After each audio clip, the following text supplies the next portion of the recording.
Muy buenas tardes tengan todos, amigos, colegas, alumnos Praxis.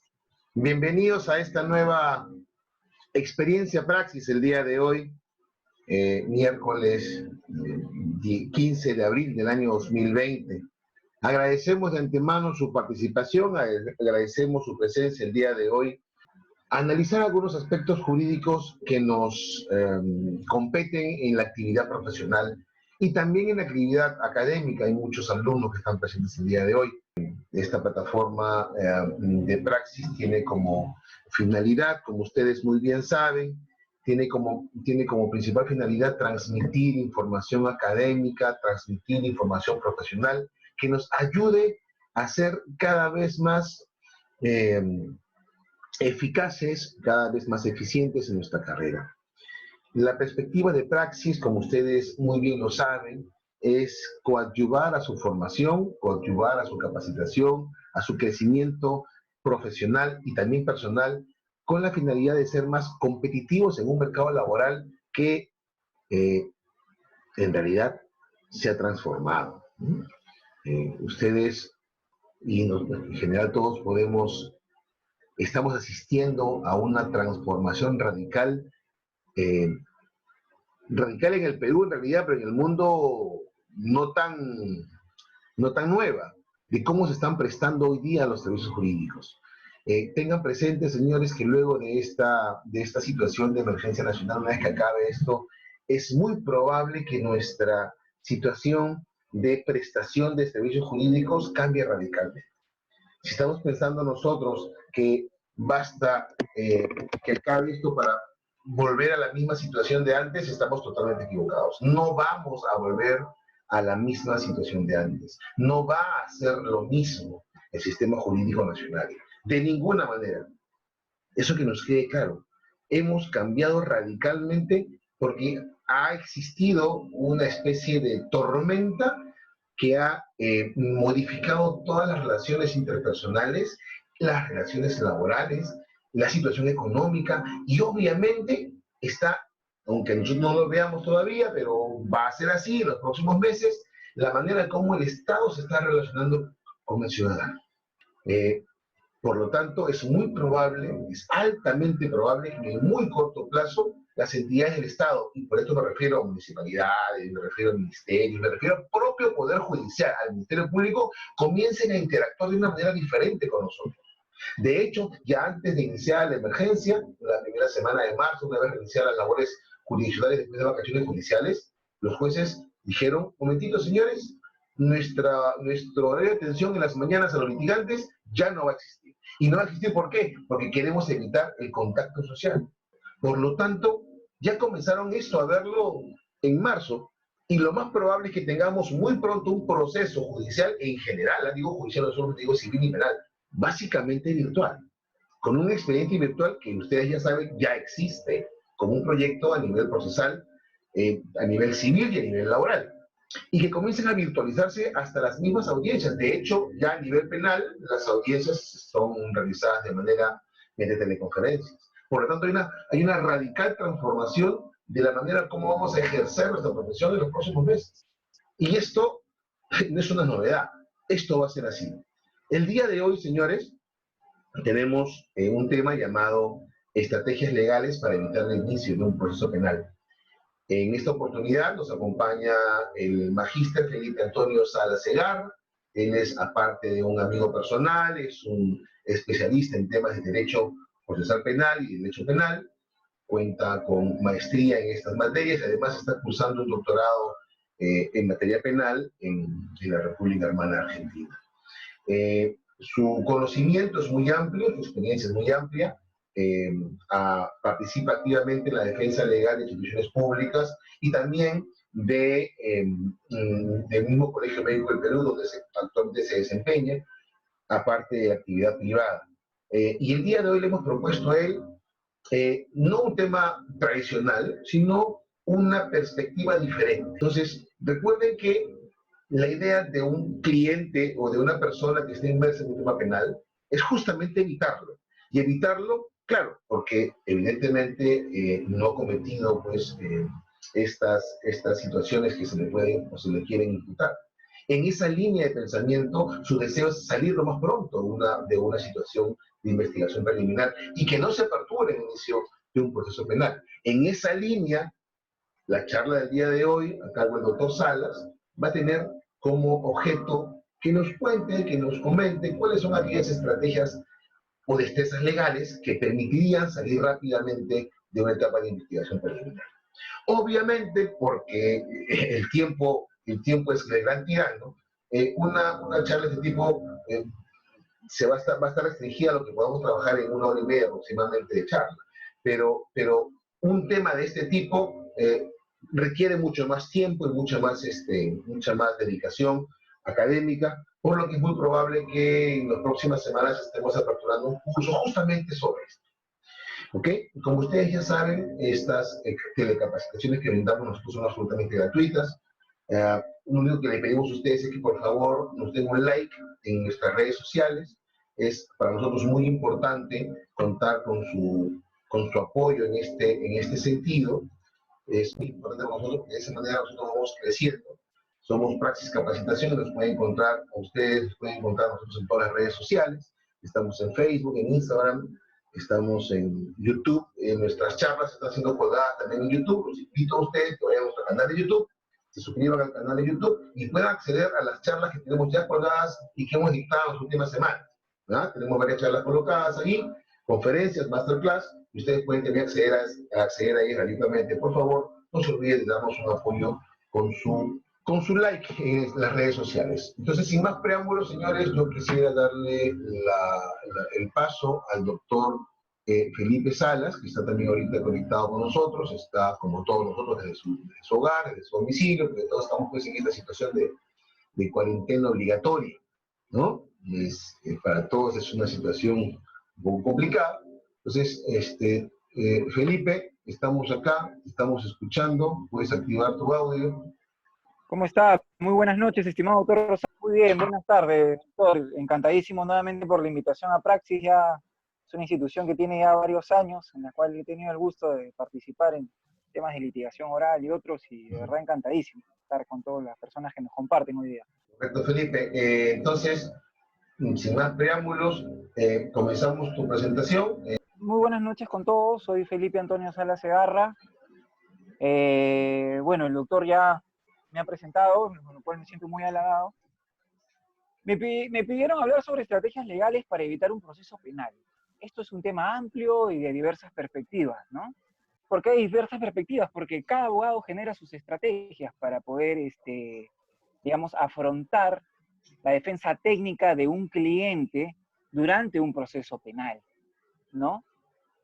Obviamente, cuando hablamos de esto, evitar un proceso penal, pues sabemos que se trata de previo a la judicialización, durante la investigación preliminar, ¿no?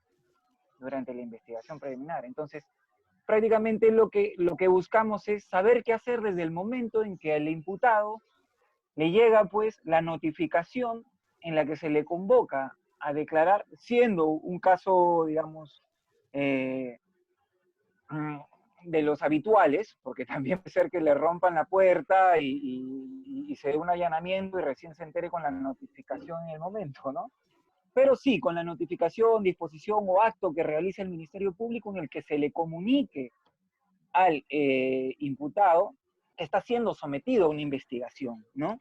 Entonces, de esta manera, pues, se inicia la participación en una investigación preliminar. Como mencionaba, las estrategias pueden ser diversas, ¿no?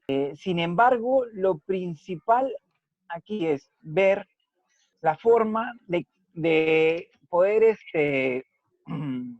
recabar la mayoría de elementos de convicción a favor. ¿Qué son los elementos de convicción? Son las pruebas a futuro, porque en esta etapa no se dan las pruebas, ¿no? Se recaban elementos de convicción que se actuarán en el momento correspondiente para que, obviamente, buscar pues la absolución de los cargos del imputado, ¿no? Ahora, ¿qué mecanismos o estrategias legales tenemos?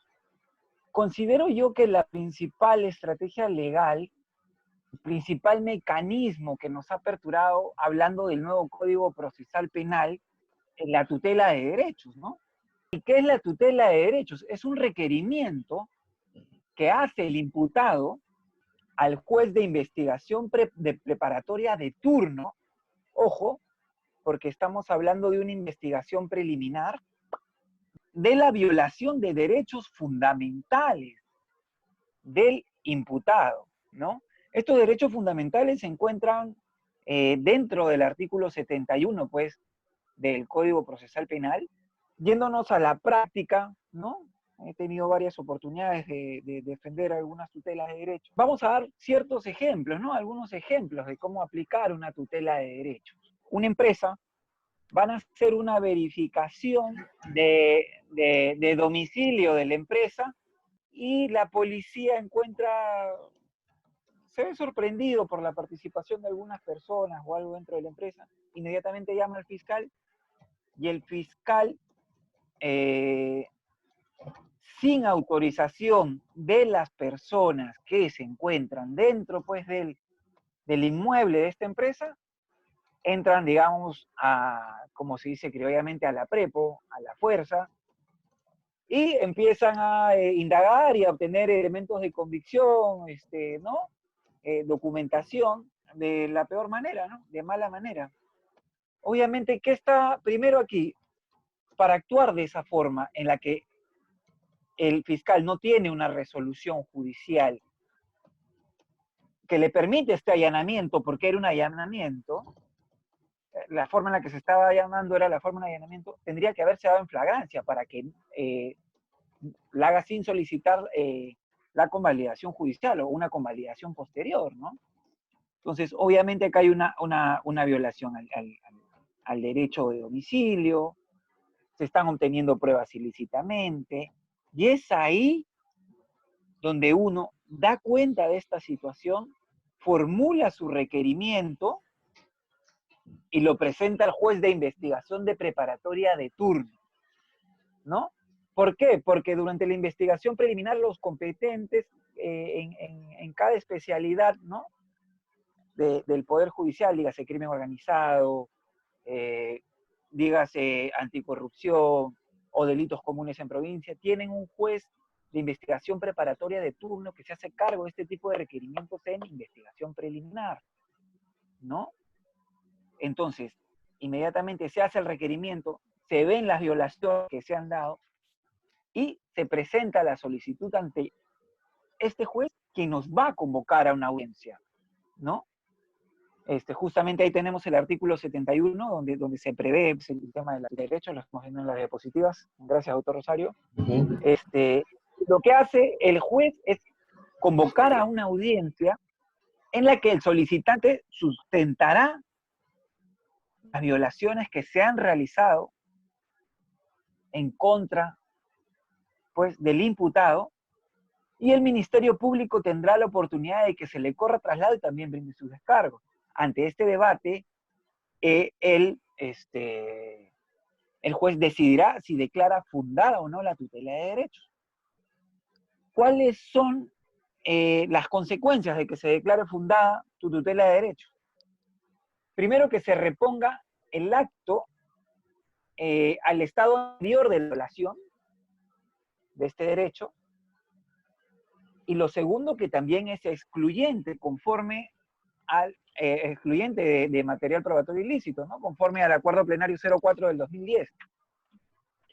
¿Qué pasa con la tutela de derechos? Mucha gente está confundiendo que explícitamente solo se debe encargar si revisan el artículo 71, de lo estipulado en el artículo 71, de ese tipo de violaciones de derechos.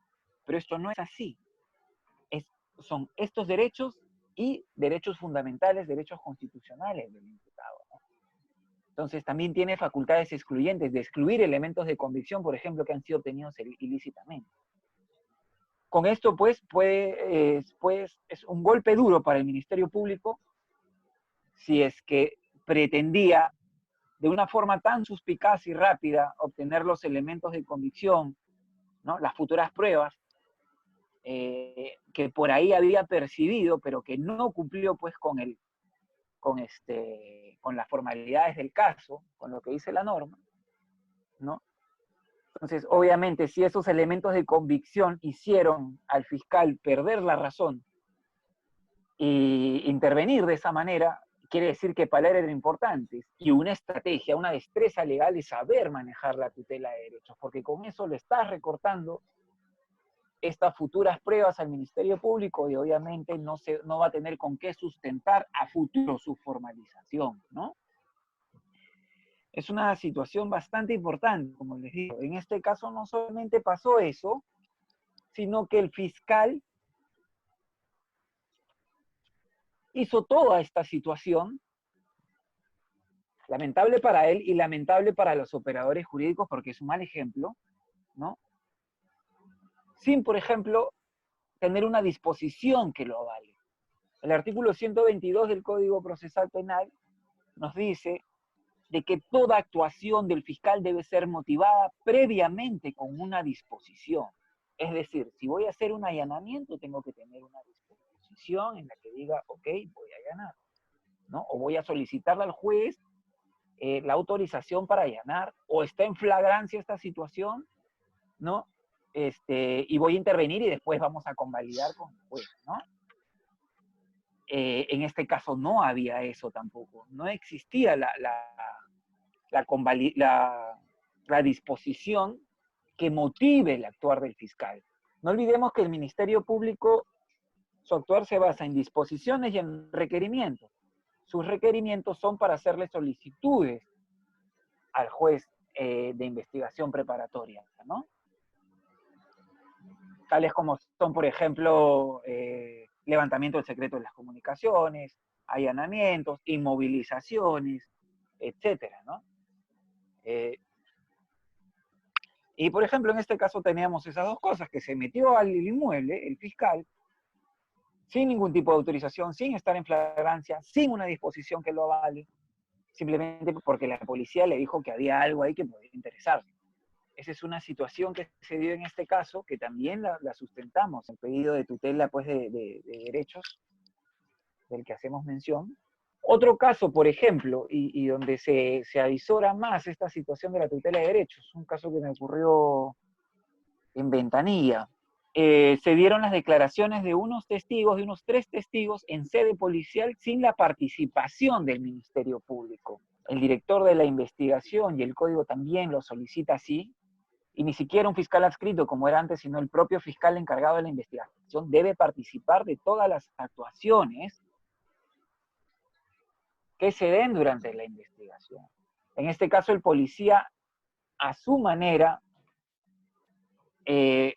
tomó declaraciones de 3 testigos sin la participación del Ministerio Público, más aún sin haber notificado a la defensa.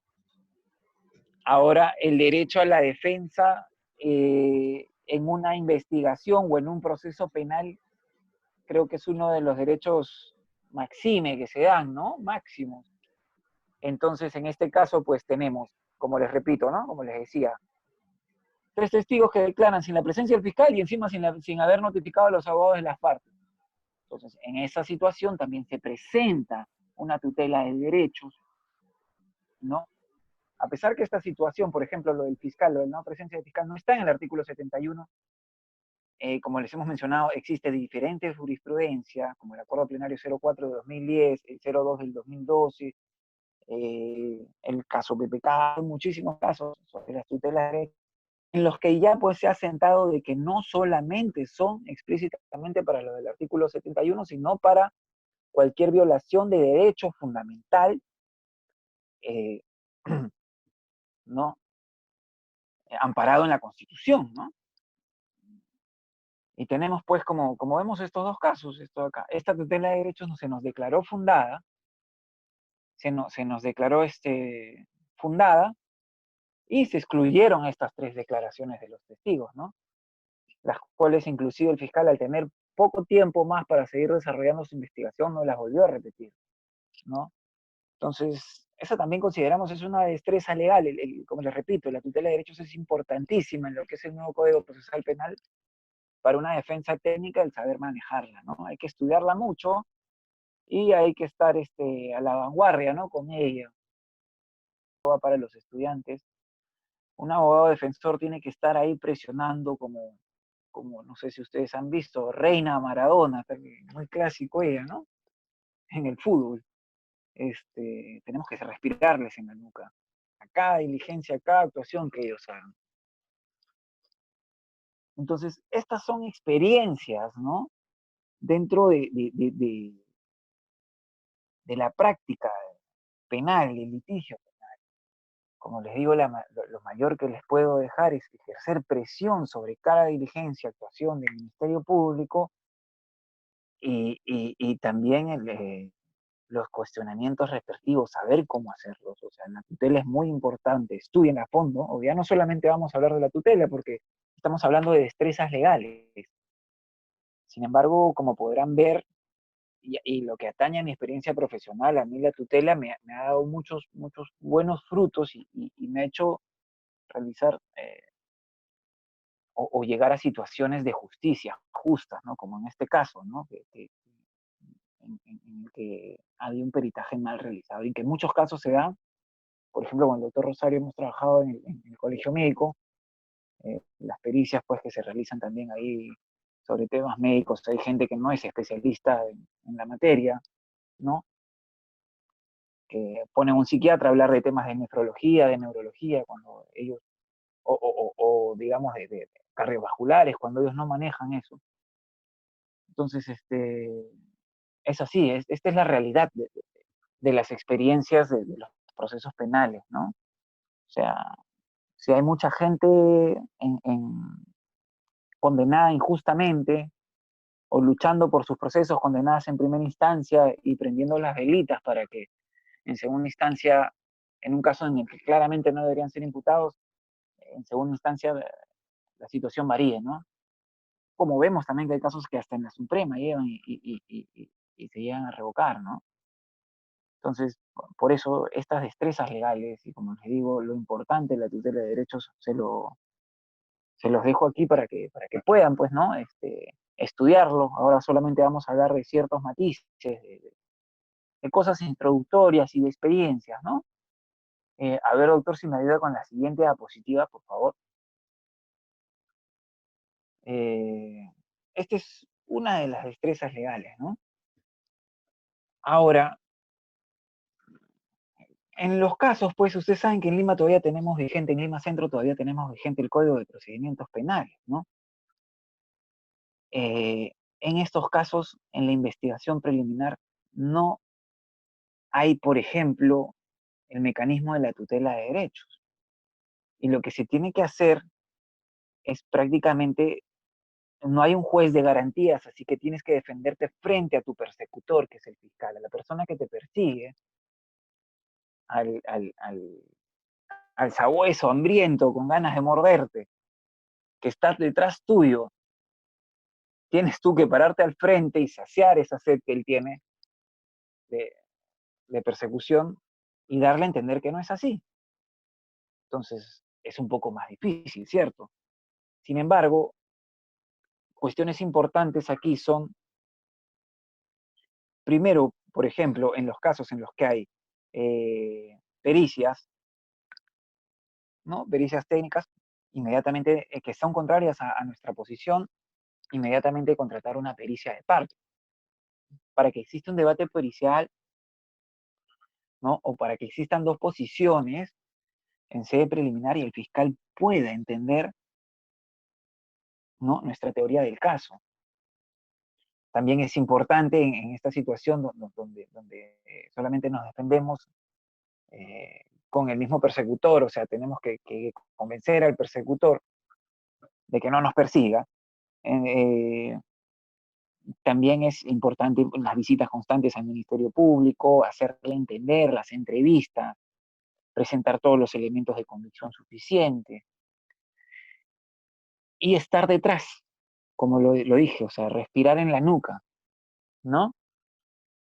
Ya el momento cumbre, cuando ya se han realizado todos los agotamientos de la defensa, preliminarmente, pues hablando del Código de Procedimientos Penales, el fiscal obviamente tiene la potestad de formalizar la denuncia. O sea, no le convence tu posición, o simplemente de manera formalista, que sucede en muchos casos, lamentablemente hay que decirlo así, deciden formalizar la denuncia penal, ¿no? No quieren quemarse las manos y nos vamos al proceso penal, a pesar de tener todos los elementos de convicción para que tranquilamente pueda archivar el caso, pero no van a decidir dar un paso más adelante. Entonces, hay un filtro que se está dando desde el año 2015, que es la audiencia de sustentación de cargos. Y esta es la forma en la que podríamos defendernos antes de ser inmiscuidos, inmersos en un proceso penal, ¿no? En esta audiencia de sustentación de cargos, ¿no? Lo que va a pasar es que se va a oralizar y se va a escuchar el pedido del Ministerio Público, ¿no? Es decir, el Ministerio Público está bien, formaliza su denuncia, la presenta ante el juzgado competente, el juzgado convoca audiencia. Antes formalizaba la denuncia y automáticamente el juez aperturaba instrucción, salvo que le pida algún requisito o algo previo, pero era automático, ya estabas inmerso en el proceso penal. Ahora existe este filtro en el que puedes o no, dependiendo de este debate, eh, ser parte de la instrucción o del proceso penal, ¿no? En esta audiencia, básicamente, el fiscal sustenta, digamos, oraliza su pedido de formalización, se le corre traslado a la parte, a efectos de que pueda oponerse, ¿no? Y solicitar el auto de no apertura de instrucción, es decir, que no se le abra proceso penal. Y esta es una parte importante. Aquí sí hay que prepararnos para el debate, porque si el fiscal no nos escuchó, no vio nuestras pericias, no vio nuestros testigos, ¿no? No nos cree que de repente el imputado no estuvo en los hechos o fue confundido por otro, ¿no? El juez sí está en la obligación de hacerlo y es una persona imparcial a este conflicto, porque no nos olvidemos, como les dije desde el comienzo, que en preliminar, en el Código de Procedimientos, estamos intentando defendernos de nuestro propio persecutor, sin un árbitro, sin una persona que esté en el medio, ¿no? Y que pueda decidir. Eh, ¿Y cuáles son las causales de no apertura de instrucción?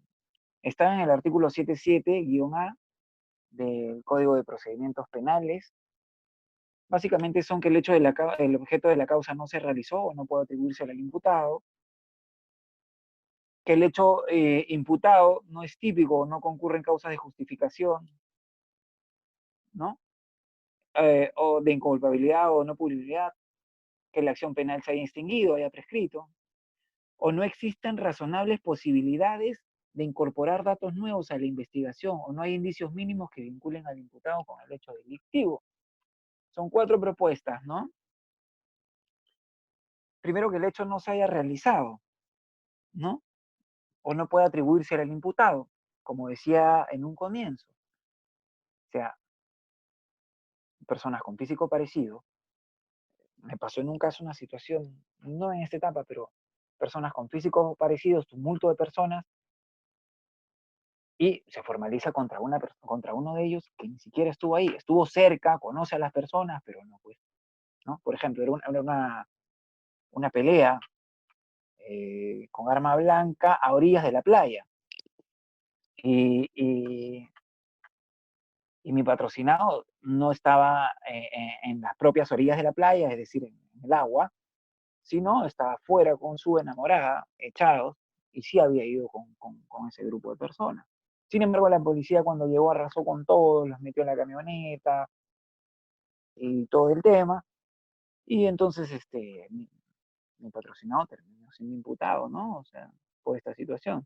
Entonces, poniendo ese ejemplo, ¿no? En este punto 1, recabar todos los elementos de convicción, testigos, si hay videos sería excelente, ¿no? Eh, y todo el sustento de que mi patrocinado no estuvo a orillas de la playa en esa pelea, sino estuvo fuera de ello, ¿no? No estuvo a los pies del mar, sino en la arena, echado con su señorita enamorada. Entonces, esa, por ejemplo, es una de las causas de justificación. Si vamos a esta audiencia y tenemos los elementos de convicción de que él no estuvo ahí, de que no participó del conflicto, ¿no? Sino que la policía entró barbáricamente a arrasar con todo y a meter a todos los que las personas que se conocían de ahí. Entonces, si llegamos a sustentarlo, obviamente no se va a aperturar proceso en contra de mi patrocinado, ¿no? Entonces, otra de las causales sería que el hecho imputado no es típico o concurre una causa de justificación o de inculpabilidad o de no punibilidad. Obviamente que el hecho no sea típico es que no cumpla con los presupuestos del delito, ¿no? ¿No? Entonces, por ejemplo, eh, eh, en un robo agravado, ¿no? Que mediante violencia o amenaza atenta contra otra persona, ¿no? Entonces, es básicamente el mismo sustento de lo que sería una improcedencia de acción, ¿no? Una excepción de improcedencia de acción en el nuevo Código Procesal Penal. Eh, Básicamente que no ha habido violencia, no ha habido amenaza, no ha habido un acto atentatorio contra la persona, de repente han habido eh, una gresca, sí, pero no de la magnitud, ¿no? De lo que sería pues un robo agravado, ¿no? No ha habido una sustracción, ¿no? Digamos, de algún bien material, ¿no? Entonces, mediante esta posición, eh, se puede sustentar, pues, que el hecho es atípico, ¿no? Que el hecho es atípico. O las causas de justificación, de inculpabilidad o de no punibilidad, estar en el ejercicio de un deber o un derecho, una legítima defensa, ¿no? Va por ese lado. Y viene un punto importante en los que les voy a dar un ejemplo también. El siguiente punto, el cuarto, por el cual no debería aperturarse instrucción en un proceso es que no exista razonablemente la posibilidad de incorporar nuevos datos a la investigación y no hay indicios mínimos que vinculen al hecho imputado con el hecho delictivo. Básicamente me pasó en un caso y es importante compartirlo, ¿no? Justo en un auto apertorio en una formalización de denuncia, en una audiencia de sustentación de cargos, se imputaba a mi patrocinado de haber causado o haber realizado tocamientos indebidos a una menor que él crió, ¿no? Durante un tiempo en que la mamá estuvo presa, ¿no? Eh, la mamá salió de la cárcel y muy agresivamente se puso celosa, le quitó la niña, y lo detuvieron conflictos familiares y lo denunció diciendo que la había tocado. Entonces, a la menor, entre tanto problema familiar, se le hace una pericia psicológica en la que dice que sí, que hay una afectación, que posiblemente sea eh, por estos tocamientos. La menor fue prácticamente programada, digámoslo así, como si fuera un robot por la madre para odiar a esta persona, a mi patrocinado, ¿no? Una alineación parental. Y aquí lo que pasó fue que se realizó otra pericia, una salía a favor, se hicieron como tres pericias, hasta que se llegó a la pericia contundente, a la que es la prueba, digamos, irrefutable en estos temas, que es la cámara GESEL. Estamos hablando de una menor de aproximadamente 4 a 6 años, si no me equivoco. Y la cámara GESEL tiene toda la instrumentación técnica y todas las particularidades para dar, ¿no? Con la real afectación o no de la menor. Se hizo la pericia cámara GESEL.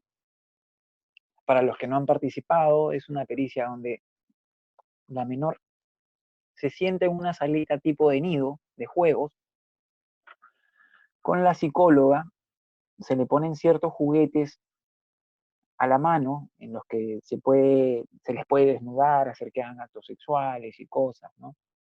Y muy sutilmente la psiquiatra va haciendo que ella desarrolle todo lo que ha vivido, ¿no? En lo que corresponde a los hechos.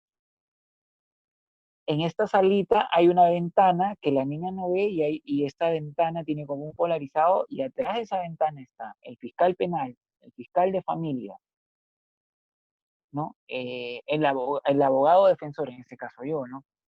El imputado y los asistentes fiscales.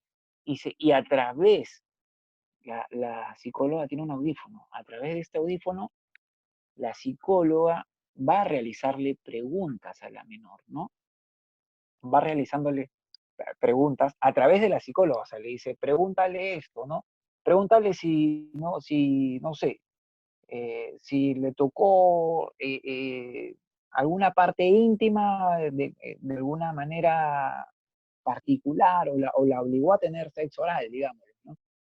Y la psicóloga recibe ese mensaje por el audio y con la técnica profesional que ella maneja hace que la niña desarrolle esa situación si es que se ha dado o no. Volviendo al tema,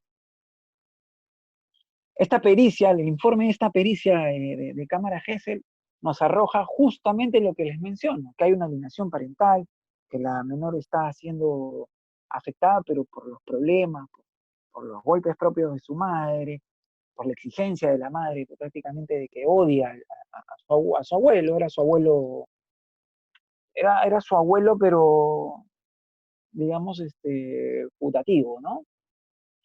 Este, y salió esto. El fiscal lo que hace es formalizar denuncia, pero por la primera pericia psicológica, ¿no? No por la de la cámara Gesell. Tenemos que es la más importante, la que se ha realizado con todos los medios técnicos. O sea, a pesar que la cámara Gesell, el informe de la cámara Gesell, nos dice, no, la menor no ha sido tocada, es una alienación parental, eh, el Ministerio Público decide formalizar porque tiene una pericia psicológica realizada sin las garantías correspondientes, ¿no? O sin el sustento técnico que te da pues la pericia de cámara GES. Y acudimos pues a la audiencia de presentación de cargos. Obviamente el sustento de mi defensa es que la cámara GESEL es la única pericia que nos va a dilucidar la real situación de la menor. Eso es uno. La otra que es una prueba preconstituida, que es irrepetible. Tú me vas a abrir un proceso penal, señor juez, y esa cámara GESEL ya no la vas a poder volver a hacer. Lo único, la psicóloga va a ir a ratificarse o no de su pericia, ¿no? Entonces, y aparte de eso, también tenemos otra pericia psicológica a nuestro favor. O sea, no va a poder incorporarse, y ahí viene este punto de mayores elementos de convicción que por lo menos nos hagan salir de la duda, porque la duda ya está planteada por la cámara GES, ¿no? Por la pericia de cámara GES. Y en este caso, pues, se tiene que declarar y se declaró fundada el el auto de no al lugar a apertura de instrucción, porque simplemente el fiscal ya no podía hacer más. ¿Para qué iba a armar todo un proceso penal si la cámara GESEL, que es la prueba más importante y que no se va a volver a repetir porque sería, eh, primero porque es una prueba preconstituida, pero ¿por qué? Porque a la menor no la vas a estar sometiendo al mismo pesar de realizar todos estos actos y volverlos a recordar, porque dentro de todo eh, tiene que recordar sus conflictos familiares y todo eso. Entonces, ya se dio, salió negativa, entonces, ¿qué más podemos hacer? Nada, se tiene que eh, dar el auto de no tortorio de instrucción, ¿no? Entonces tenemos como otra destreza legal para los casos en los que están dentro de el Código de Procedimientos Penales, que como les repito, no existe un juez de garantías y tenemos que darle la cara para defendernos a nuestro persecutor, a la persona que nos está persiguiendo, ¿no? La caperucita tiene que frenar al lobo feroz, entonces, y decirle que no la coma, ¿no? Diciéndolo de esta manera alegórica, ¿no? Para amenizar. Entonces, eh, que es más difícil, no como el nuevo Código Procesal Penal, donde tenemos al juez de garantía y podemos frenar esta situación. Entonces, tenemos que aprovechar esta audiencia de sustentación de cargos y utilizar todas nuestras herramientas, nuestros elementos de convicción, nuestras futuras pruebas, ¿no? Nuestras destrezas legales para que, en este caso, eh, poder frenar esta situación, ¿no? Y darle nuestra satisfacción la satisfacción a nuestro cliente. ¿Podemos hablar de más destrezas legales? Claro que sí, de lo que ya sería propiamente la actuación del abogado, más que de los mecanismos de los que estamos hablando, de los requerimientos, de las audiencias,